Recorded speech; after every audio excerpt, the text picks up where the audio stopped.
ان الحمد للہ نحمده ونصلی علی رسولہ الکریم اما بعد فاعوذ باللہ من الشیطان الرجیم بسم اللہ الرحمن الرحیم رب اشرح لی صدری ویسر لی امری واحلل عقدۃ من لسانی یفقہوا قولی۔ الحمدللہ سورہ البقرہ کی آیت نمبر 16 تک اللہ رب العزت کی توفیق خاص سے ہم نے پڑھا تھا۔ آج آیت نمبر 17 سے شروع کریں گے۔ بسم اللہ الرحمن الرحیم۔ آیت نمبر 17، 18، 19 اور 20 یہ چار جو آیتیں ہیں، ان میں اللہ رب العزت نے منافقوں کا کردار جو ہے وہ مثال کے ساتھ واضح کیا ہے۔ مثلہم، ان منافقوں کی مثال کمثل الذی، اس شخص کی طرح ہے، استوقد نارا، جس نے خوب آگ بھڑکائی، فلما اضاءت ما حولہ، تو جب اس آگ نے اس کے ارد گرد کے ماحول کو روشن کیا، ذہب اللہ بنورہم، تو اللہ ان کا نور، ان کی روشنی لے گیا، وَتَرَكَهُمْ فِي ظُلُمَاتٍ، اور انہیں اندھیروں میں چھوڑ دیا، لا يُبْصِرُونَ، وہ کچھ نہیں دیکھتے، صُمٌّ بُكْمٌ عُمْيٌ، بہرے ہیں، گونگے ہیں، اندھے ہیں، فَهُمْ لَا يَرْجِعُونَ، پس وہ حق کی طرف نہیں لوٹیں گے۔ تو یہ مثال جو ہے یہ ان منافقوں کی ہے کہ جو جب نبی صلی اللہ علیہ وسلم مدینہ آئے تو وہ مسلمان تو ہوئے لیکن پھر جلدی منافق ہو گئے۔ تو ان کی مثال ایسے اللہ نے دی ہے جیسے کوئی شخص آگ جلاتا ہے تو کچھ دیر کے لیے وہ آگ جب جلتی ہے تو ارد گرد کا ماحول روشن ہوتا ہے، وہ روشنی میں آ جاتا ہے بندہ، اور جیسے ہی وہ پھر آگ بجھ جاتی ہے تو پھر اندھیرے میں رہ جاتا ہے۔ تو اسی طریقے سے جب نبی اکرم صلی اللہ علیہ وسلم مدینہ منورہ میں تشریف لائے تو آپ صلی اللہ علیہ وسلم نے اسلام کی آگ جلائی، ایمان کی شمع کو روشن کیا۔ تو یہ منافق جو تھے یہ اسلام قبول کیا، انہوں نے مسلمان ہوئے، روشنی میں آ گئے، اور پھر جب منافق دوبارہ ہو گئے تو پھر یہ اندھیروں میں لوٹ گئے۔ تو یہ بظاہر تھوڑی دیر کے لیے جو ہے، تھوڑے عرصے کے لیے اپنے آپ کو روشنی میں لائے، نبی علیہ السلام کے ایمان کی روشنی میں، اور پھر منافق ہوئے تو اندھیروں میں لوٹ گئے، یعنی پہلے بھی اندھیروں میں تھے، پھر جو ہے وہ چند وقت کے لیے مسلمان ہو کر روشنی میں آئے، ہر چیز ان کے لیے واضح ہوئی، پھر دوبارہ منافق ہو کر اندھیروں میں چلے گئے۔ اللہ نے انہیں دوبارہ اندھیروں میں چھوڑ دیا کہ وہ کچھ نہیں دیکھتے، یعنی حق کو دیکھنا ہی نہیں چاہتے، اس لیے اللہ نے بھی ان سے حق دیکھنے کی توفیق چھین لی۔ اور یہ جو انہیں بہرے، گونگے اور اندھوں سے تشبیہ دی ہے، اس سے مراد یہ ہرگز نہیں ہے کہ ان کی کان یا آنکھیں یا زبانیں نہیں تھیں، یہ سب کچھ اللہ نے انہیں دیا تھا، لیکن وہ کانوں کا استعمال حق سننے کے حوالہ سے نہیں کرتے تھے، آنکھوں کا استعمال حق دیکھنے کے لیے نہیں کرتے تھے، زبانوں کا استعمال حق بولنے کے لیے نہیں کرتے تھے۔ تو گویا ان کے کان حق سننے سے بہرے تھے، ان کی آنکھیں حق دیکھنے سے اندھی تھی، اور ان کی زبانیں حق بولنے سے گونگی ہو گئیں۔ تو یہ اللہ تعالیٰ نے فرمایا کہ حق کی طرف اب نہیں لوٹیں گے، یعنی ان کا کردار ہی ایسا ہے، ان کی منافقت، ان کے کفر، ان کی سرکشی اور ہٹ دھرمی کی وجہ سے اللہ رب العزت نے بھی، جیسا کہ پیچھے بھی پڑھ چکے ہیں کہ اللہ نے مہریں لگا دی، یعنی ان کو ٹھپے لگا دیے، مہریں لگا دی ہیں کہ اب یہ نہ حق کو سن سکیں گے، نہ حق کو دیکھ سکیں گے، اور نہ ہی حق بول سکیں گے، حق سے بالکل اللہ نے انہیں محروم کر دیا۔ او کصیب من السماء، یا آسمان سے ہونے والی زوردار بارش کی طرح ان کی مثال ہے، فیہ ظلمات ورعد وبرق، جس میں اندھیرے ہوں اور گرج ہو اور بجلی ہو، چمک ہو، یجعلون اصابعہم فی آذانہم، وہ اپنی انگلیاں اپنے کانوں میں ڈال لیتے ہیں، من الصواعق، بجلی کی کڑک کی وجہ سے، حذر الموت، موت کے ڈر سے، واللہ محیط بالکافرین، اور اللہ کافروں کو گھیرنے والا ہے۔ یکاد البرق، قریب ہے کہ بجلی، یخطف ابصارہم، اچک لے جائے ان کی آنکھوں کو، کلما اضاء لهم مشوا فیہ، جب کبھی وہ ان پر روشنی کرتی ہے تو یہ اس میں چل پڑتے ہیں۔ وَإِذَا أَظْلَمَ عَلَيْهِمْ قَامُوا، اور جب وہ ان پر اندھیرا کرتی ہے تو کھڑے کے کھڑے رہ جاتے ہیں۔ وَلَوْ شَاءَ اللَّهُ، اور اگر اللہ چاہتا، لَذَهَبَ بِسَمْعِهِمْ وَأَبْصَارِهِمْ، تو ان کی سماعت اور ان کی بصارت لے جاتا، ختم کر دیتا۔ ان اللہ علی کل شیء قدیر، بے شک اللہ ہر چیز پر پوری قدرت رکھنے والا ہے۔ تو یہ جو مثال ہے یہ ایک دوسری قسم کے منافقوں کی ہے کہ جن کا کردار یہ تھا کہ مسلمان تو ہوئے لیکن ان کے دل جو تھے شک اور تذبذب کا ہی شکار رہے۔ یعنی جب اسلام میں فائدے، آسانیاں اور اچھے حالات نظر آتے تو اسلام کے ساتھ چلتے رہتے، اور جیسے ہی اسلام کے اندر پریشانیاں، مشکل وقت، سخت احکامات جیسے جہاد ہے، ایسے وقت آتا، ایسے احکامات آتے تو کھڑے ہو جاتے، پیچھے رہ جاتے اسلام سے۔ تو یہ مثال ان کی اللہ نے دی ہے زوردار بارش کی طرح۔ زوردار بارش سے مراد کیا ہے؟ اسلام کے تیزی سے نازل ہونے والے احکامات، اور اس بارش کے اندر اندھیرے اور کڑک اور گرج سے مراد جو ہے یہ مشکل پیریڈ، مشکل حالات، سخت احکامات، اور چمک سے مراد، روشنی سے مراد فائدے جو اسلام کے راستے میں ملتے ہیں، اور آسان احکامات اور اچھے حالات۔ تو فرمایا کہ جیسے ہی اندھیرے، کڑک،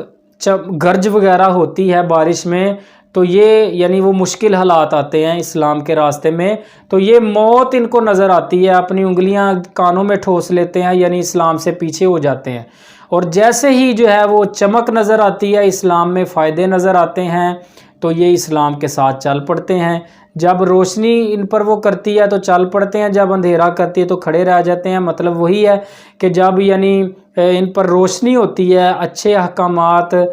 آسان احکامات، فائدے نظر آتے ہیں تو یہ ان میں چلتے رہتے ہیں اسلام کے ساتھ، اور جیسے ہی اندھیرا ہوتا ہے یعنی مشکل حالات آتے ہیں تو یہ کھڑے ہو جاتے ہیں، اسلام سے پیچھے ہو جاتے ہیں۔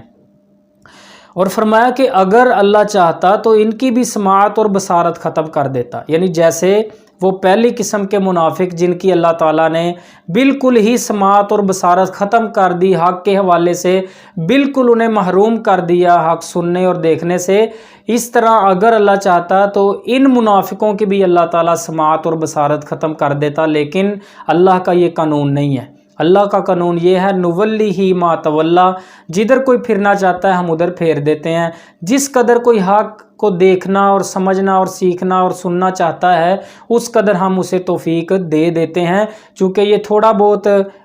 چلنا چاہتے تھے، دیکھنا چاہتے تھے تو اتنی کہ اللہ نے انہیں توفیق دی۔ فرمایا کہ اگر پہلے منافقوں کی طرح اگر اللہ چاہتا تو ان کی بھی سماعت اور بصارت ختم کر سکتا تھا۔ یا ایہا الناس، اے لوگو،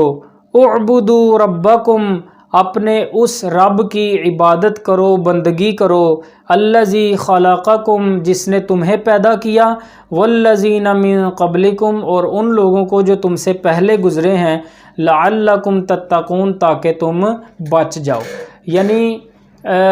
عبادت کرو اس اللہ کی جو تمہارا خالق، جس نے تمہیں پیدا کیا ہے، اور صرف تمہیں ہی نہیں، جب سے دنیا شروع ہوئی اور جتنے انسان اور جن اس دنیا میں آ کر جا چکے ہیں، سب کا خالق بھی وہی اللہ ہے جس کی تم نے عبادت کرنی ہے۔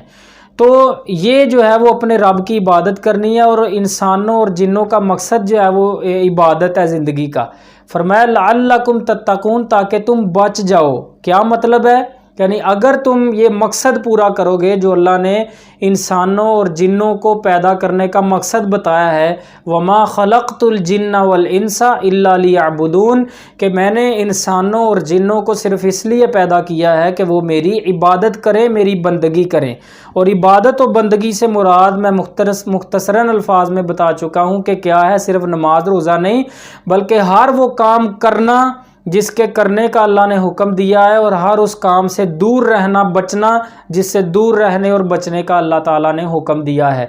تو اللہ کی بندگی، اللہ کی عبادت، اللہ کی فرما برداری ہے، اور یہی ہماری زندگی کا مقصد ہے کہ ہم نے اللہ کی فرما برداری کے اندر زندگی گزارنی ہے، جیسے اللہ کہتا ہے ویسے ہم نے کرنا ہے۔ تو اگر ہم یہ زندگی کا مقصد پورا کریں گے تو فرمایا لعلکم تتقون، تم بچ جاؤ گے، یعنی اللہ کے عذاب سے، اللہ کی پکڑ سے۔ اور اگر یہ زندگی کا مقصد پورا نہیں کرو گے تو پھر اللہ کے عذاب کا شکار ہو گئے، یعنی دنیا و آخرت میں پھر ذلت اور رسوائی جو ہے وہ تمہارا مقدر بنے گی۔ دنیاوی طور پر بھی ایک مثال میں پیش کرتا ہوتا ہوں اس حوالہ سے کہ دیکھیں کوئی بھی چیز ہم بناتے ہیں اس کا ایک مقصد ہوتا ہے، اگر وہ چیز اپنا مقصد ہی پورا نہ کرے، مثال کے طور پر یہ ایک اے سی ہے، اس کو ہم نے بنایا ہے کہ یہ کولنگ دے، ٹھنڈا کرے، لیکن اگر یہ اپنا مقصد ہی پورا نہ کرے اور کولنگ نہ کرے، ٹھنڈک نہ دے، تو ہم کیا کریں گے؟ پہلے اسے ٹھیک کرنے کی کوشش کریں گے کہ کسی طریقے سے یہ اپنا مقصد پورا کرنے کے لیے تیار ہو جائے۔